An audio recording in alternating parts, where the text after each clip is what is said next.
This is a new state, I try to get right. This is a new day to get on track. Yeah, that's life in football. This is a new day to live your life. This is a new day to try to get right. This is a new day to get on track. Yeah, that's life in football.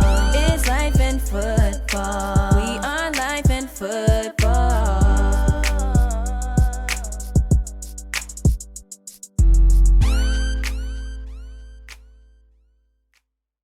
You are now listening to the Life in Football podcast. Check out the new website, lifeinfootball.com. Once again, the website is lifeinfootball.com. Thanks for listening. Welcome to the Life in Football podcast, baby. I'm your host, Mike Feig. And this your coach, Colin Moore. You know we loving life and enjoying football. We got a dominator, old school, hard-nosed offensive lineman on the phone right now. Now, that's what he played back in the day, and he coming straight out of the small but great city of Quincy, Florida. He goes by the name of Barre Smith. Now, Barre Smith, he also was known in Quincy as Big Smitty. I know this because I grew up somewhat. He kind of like family to me. We grew up in the same church. I always kind of, like a younger brother to him, saw him playing ball. He went on to play from Carter Paramore Middle School to James A. Shanks High School, the Northeast Mississippi Tigers, to the FAMU Rattlers. And then I think he had a little pro experience too. And on top of that, let me give y'all about two stories that is like when you know people, but you kind of don't know them, right? So one of my first padded practice at Shanks, when we first went full pad, I'll never forget this. We out there getting ready to practice, and we walking around, we getting ready to warm up. This man take a pile of ants and throw them in his helmet. I'm thinking he finna just dump it right back out. I see the ants in the ant bed moving. He throw the ant, with the helmet right on. They in the helmet. He don't dump it out of nothing. He just throw the helmet right on. Boom! We in high school. Now, mind y'all, I'm in the 9th grade. He a senior at that time. He play offensive lineman. I play linebacker, so it kind of scared me a little bit. And I realized, like, oh my goodness, I gotta deal with this man sometime today. And I don't think I really want to deal with him like that. Cause he didn't let me know he on another level with it. Now, my second story, I'll never forget. He at Northeast Mississippi. He come back home. See, this back in the day where all the players used to come home. By the way, he played with Willie Simmons, who's the current head coach at FAMU now. He played with him in high school. And, he went on, and the guy we got on today, he actually played at FAMU, but he didn't play with Willie Simmons, but he played at FAMU. So when he was in JUCO, he came home. It's raining, thunder, and lightning pouring down. He running up and down the field. But y'all know what that gave me insight on that. This was a guy who was determined for success. And he was that person that the people always say, when you get on the field, you got to flip that switch. But without further ado, I'm going to quit talking and let Simo bring him on. How you doing, Brian? What's up, man? How y'all doing? Great, man. It's a blessing to have you on here. Likewise, it's a pleasure. So, you really got me wanting to know, if you was right there in the hometown of Florida State and FAM, man, how did it feel when you went the junior college route and went to Mississippi? You got to tell me about that, because you was in a party town and then went to Mississippi. I don't know exactly how it was, but my JUCO experience, it wasn't no party city. Right. So coming out of the mud, man, coming out of Quincy, Florida, man, there was a lot of diamonds in the rough. Only a selected few of us, got a chance to make it to the big time. You had Rodell Thomas, you had Ricky Smith, Dexter Jackson, you had Abdul Howard, you had Leroy Smith, Willie Simmons, Alex Jackson, Ronnie Thomas, and so forth. Me, myself, I was only concentrated on football. I did the minimum, to get by in school, but I always just felt like, my athletic ability would take me anywhere. And, when push turned into a shove, when it was time to take the ACT and the ACT scores didn't match the GPA, I had to take the JUCO route. And, fortunate for me, I ended up going to a small town in Mississippi called Boonville.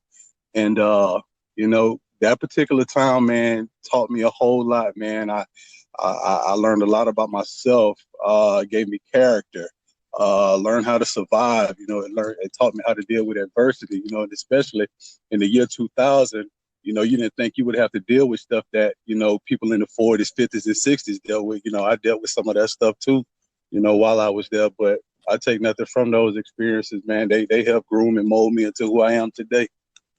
Now, with that being said, with everything you went through being in Mississippi and that test score, because see, a lot of kids today, I don't even think they be paying that much attention that GPA got to match that ACT or SAT to really go where you trying to go.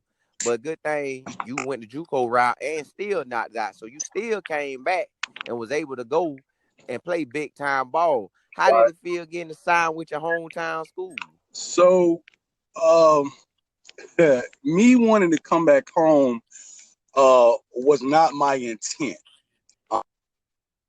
At junior college, my sophomore year, I was a highly regarded recruit. And my sophomore year, maybe the second or third game, I ended up bumming both of my ankles. I ended up catching 2 high ankle sprains. And I ended up playing junior college all-star game, which I felt like I shouldn't have done it because I did more damage, to my stock, versus helping it. I had a few offers left on the table. It was Tuskegee and FAMU. I had some offers from Oklahoma, USC, and, some big time schools and stuff like that. And my mom and my grandmother were like, we want to see you play. We want to be able to come see you play. And I was like, well, I want to go to Tuskegee because I didn't want to come back home because I had options. And, my mother was like, come back home. And so, you know how mothers are. So not saying I chose FAMU by default. I chose FAMU because I wanted to give my family the opportunity, just to see me up close in person. Oh, that's amazing. Smith, I ain't never know that, like, far as how you ended up choosing FAMU like that, man. And then to know that Tuskegee was in. So for y'all who don't know, I played at Alabama State, and Tuskegee is our arch rival. So I'm glad that you came on back home and was a rep. Yeah, man. Now, Smitty, I know you, just like I was saying, how we grew up. See, for the people when I was talking about the church, we went to a church named Antioch Missionary Baptist Church in Quincy, Florida. Right.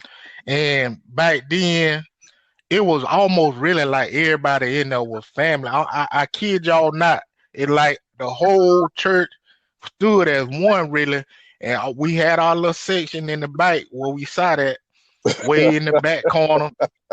And they kind of saw us as adolescents and like we were the bad people, but in a way they knew, we were still teenagers and kids. Right.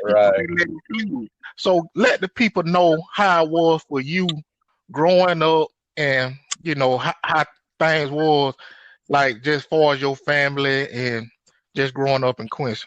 Man, coming from Quincy, like I say, it's the mud, man. We all grew up with humble beginnings. And we both come from, strong spiritual backgrounds where our families, instilled going to Sunday school and going to church. And, a lot of times it was against our better judgment because, on Sunday mornings we wanted to sleep in.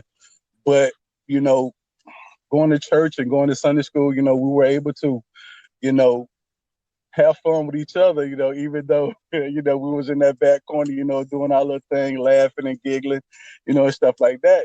Back in our day, we didn't have, cell phones and social media and stuff like that. We got laughs and giggles, off the muscle. But, just those particular values and those particular principles that our parents and our grandparents, instilled in us. Like I say, it just helped build character, with us and stuff like that. Now, even back then, we had a older lady named Mother Ella who didn't play. Y'all, she didn't play at all. And then they used to have a green school bus. They would come to your house. And Yeah, that's stuff I think they should kind of keep doing today. Not just that church. I ain't talking about just any y'all, just any church. Cause back then they would come to your house and right, pick you up right. and bring you, whether you was a kid or adult, and bring you to, and they gonna start at Sunday school. They ain't gonna come get you just for church. They gonna come get you early in the morning, and for Sunday school after church, then they go drop you off. You better not miss that But bus. right. Now, let the people know how it was too, cause you played with Coach Willie Simmons in high school, and y'all, let me tell y'all something. They had a top-notch team. Let me give y'all a background of this team, y'all. Now, I was actually in the 8th grade, so every Friday, it was almost like church mandatory for me to make to the games. So they had Brian Smith, who we talking on the phone with right now, who end up going to FAMU. They had Charles Harper, God bless him, who ended up going to Clemson. They had Willie Simmons, who ended up going to Clemson, who was the quarterback and not a FAMU head coach. They had Ronnie Thomas, Clemson, who ended up going to Clemson. fast, They had a FAMU. guy by the name of Michael Jackson, who went to Troy. They had another guy by the name of Jamal Hope, who went to Troy. They had another guy, Danny Young, who went to Troy. They also had his brother, Donnie Young, who signed to Troy. They had a guy by the name of Michael Everett, who signed to Louisville. They had a guy by the name of Deontay Fagg, who signed to FAMU. They had a guy by the name of Vaughn, Big Vaughn, they call him. He was the center. I think he ended up signing to Tuskegee. Yep. They had another guy by the name of Calvin Haynes. Calvin Haynes. He went to Tuskegee. I think he went to Troy. What his name was? What is it? Boom? Cowboy or something? What they used to call it? Cowboy. Yeah, Cowboy. So, and then on top of that, they had Leroy Smith, who signed to Florida State. Yeah. Hold on, I forgot anybody. No, I think you covered. Well, hold on. Cha-Cha, I forgot about Cha-Cha. Cha-Cha ended up going to JUCO, but ended up going to Delta State. Right. Let's see. Let me see. I'm trying to make sure I ain't forgetting nobody. Hey, Fig, I think you covered everybody. Oh, Alex Jackson, he went to Georgia. Oh, I can't believe I forgot about him. And he was one of the biggest recruits on the team. Alex Jackson went to Georgia Bulldogs, and he started as a freshman, y'all. Right. Now, that's just a little background. That's a lot of names. That was one team. Right. North Florida, Quincy, Florida, baby. One squad. All them guys end up signing the all them program. So just give us a little background on how it was for you and those guys, playing and having that great season y'all had. So believe it or not, Fig, there were some hard hitters. There were some hammer knockers before me, and I got to give credit to them. I got to pay homage to them because they helped mold the monster. They helped mold the beast that was within me because I was a little cabbage patch to them boys. You had Cabu Vaughn, you had Sharswood, we call him Beatty, Thad Walker, Ernest Jakes, Irvin Saylor, we call him E.T. Like those boys there, AJ, Alex Jackson, like all those boys, they helped mold me, into, who I was, who you saw. Now, people ask me all the time, like, who was your favorite football player? And I tell them, hands down, I have two. One is Willie Simmons and the other is Deion Sanders. And I say Willie Simmons because in the 8th grade, Willie Simmons was a natural born leader.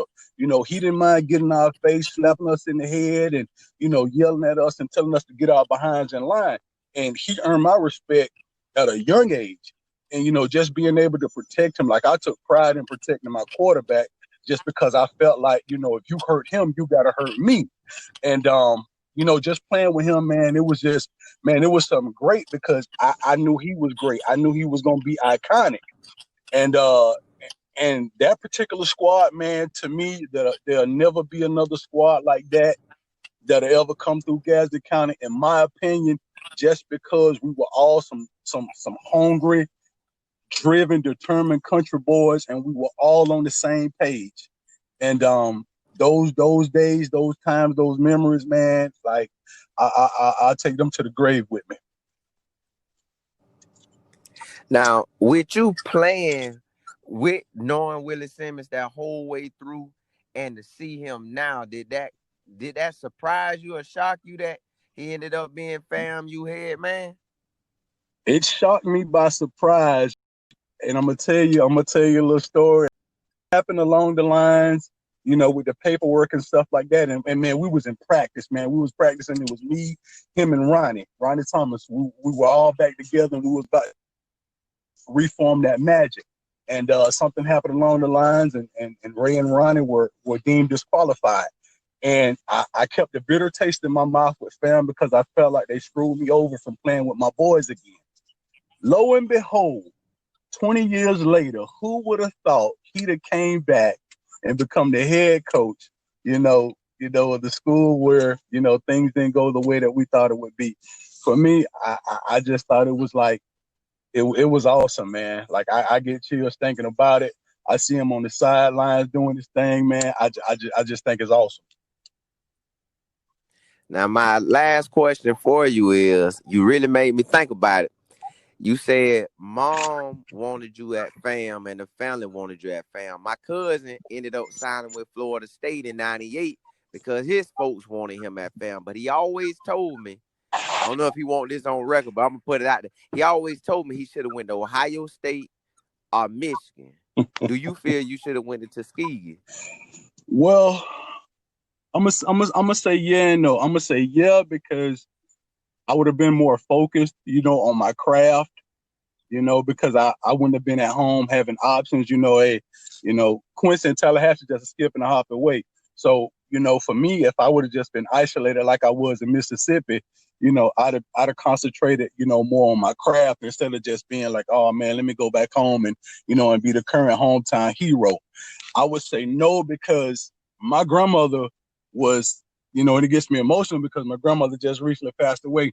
I seen my grandmother from the field walking all the way to the stadium, to come watch me play on homecoming.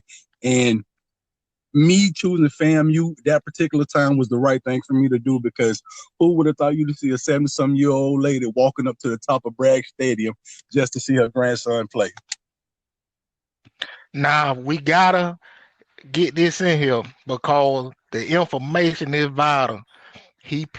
Brian Smith played for the legendary coach Billy Joe. So could you give us some insight on how that was, like even just getting information about playing at FAM and how was it playing at FAM, because around our town for Tallahassee and now in HBCU, everybody know, hey, Billy Joe, he legendary. But for y'all who don't know, back in the day, FAMU game used to be sold out and Florida State game used to be sold out, but it was on the same day, close to the same time. So we saw FAMU a different way for just growing up around here, because it was a big like family event as well. So give me that experience, how I was playing for Billy Joe and just playing at FAMU. So always playing for a coach, that came from a professional background. He was the fullback for the New York Jets. He had the opportunity to play with Joe Namath and Herm Edwards, just to name a few guys. Billy Joe he had an intimidating presence about him. And me at that time, I was a young, big guy, with a swagger, with an attitude. And, he was one of those coaches where he commanded respect. When he talked, when he spoke, you knew to be quiet. When he talked, you knew to listen. Very knowledgeable. Very knowledgeable. He was one of those old school coaches where, he did not play, and you were brought to FAMU to do two things. You were brought to play football and get your education. If you couldn't do either one of those, then he had no use for you. And speaking on the black college experience, now black college is finally getting its just due. It's finally starting to, get its flowers. And, it's a lot, like I say, it's a lot of diamonds in the rough, in HBCUs. A lot of these guys, they just don't get the opportunities coming from small cities, small towns. And, not saying they have to settle for HBCUs, but, they end up turning to HBCUs. And, some of those classic games, man, like between us and Bethune, we could pack the Citrus Bowl with 80,000 people, and you got another 30,000 just outside tailgating. So, for ESPN finally now to show some of those classic games, like, HBCUs finally just getting their just due, but playing in front of 80,000 African Americans and a couple Caucasians, man, it ain't nothing like it. Man, that was great. Now, for y'all, just to give y'all a little background, he is married. He has a son that has some issues, and I'm gonna let him speak on that and give y'all some information and how he still being motivated to make sure he does for his son and the things that they have going on currently. So my son, he's 10 years old currently. When he was 1 year old, he had a heart transplant. When he was born with a genetic disorder called Barre Syndrome. During that time, there were only 50 cases classified in the United States, and there were only 100 cases classified in the world. So you would say, wow, those are some odds. And I firmly believe his mother and we were chosen, by God to be his parents. My son single-handedly, wholeheartedly is my driving force to get up every morning, to go work 2 full-time jobs, one at Shanks High School and the other one is at a juvenile facility program. And he by my driving force, to get up and go make a living for he and I. He still faces some challenges today. He's immune compromised, even with the coronavirus, how it is. He's a bubble boy right now. So, he stays in the house, and, there's been a lot of adjustments and a lot of critiques with day-to-day living. But the Barre syndrome that he has is a rare genetic disorder. Not a lot of literature on it. You have doctors in the UK and in Australia taking blood cultures, blood samples, just trying to figure out a cure for it, for him. But I love him to life. And, if I were to lose him, you can go ahead and cancel me out too, because I can't live without him. I can't be without him. Well, y'all heard it right here, man. That's Brian Smith, a legend in my eyes. And he did his thing, y'all, in high school football, was one of the top offensive linemen. Sometimes I feel he didn't get his recognition that he deserved. But I'm telling y'all, from me to y'all, this was a top-notch baller. I got to see him live and in person, even when he played with Ray and them. I love when they team was playing. To me, it's like how Clemson and Alabama playing now. Like I had to see. I don't care what they were playing, from Jacksonville to Quincy, Florida. I had to see this team play. My mama would pretty much stand on what I'm saying right now. And then when I got to high school and see him play and actually seeing him in them trenches, and he was a monster. I got to see him play at FAMU as well. So I'm telling y'all, this is a true dog at offensive lineman. How Deion Sanders always be talking about, man, we got to get some dog. He was one of them. Trust me. But I'm going to leave y'all how I always leave y'all. Keep your head up and not down, or else you'll fall to the ground. This is the Life of Football Podcast. Catch you.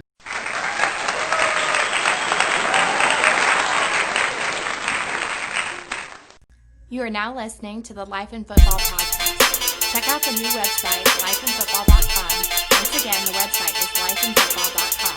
Thanks for listening.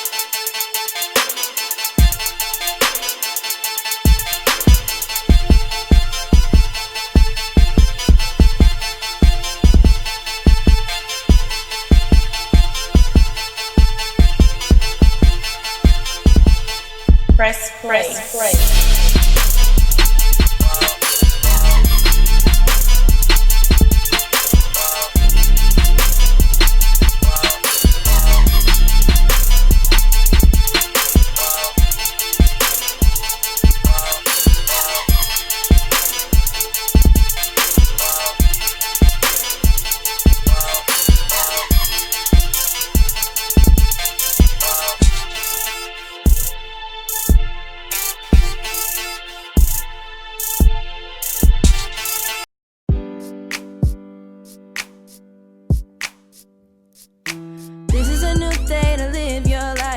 This is a new day to try to get right. This is a new day to get on track. Yeah, that's life in football. This is a new day to live your life. This is a new day to try to get right. This is a new day to get on track. Yeah, that's life in football. It's life in football. We are life in football.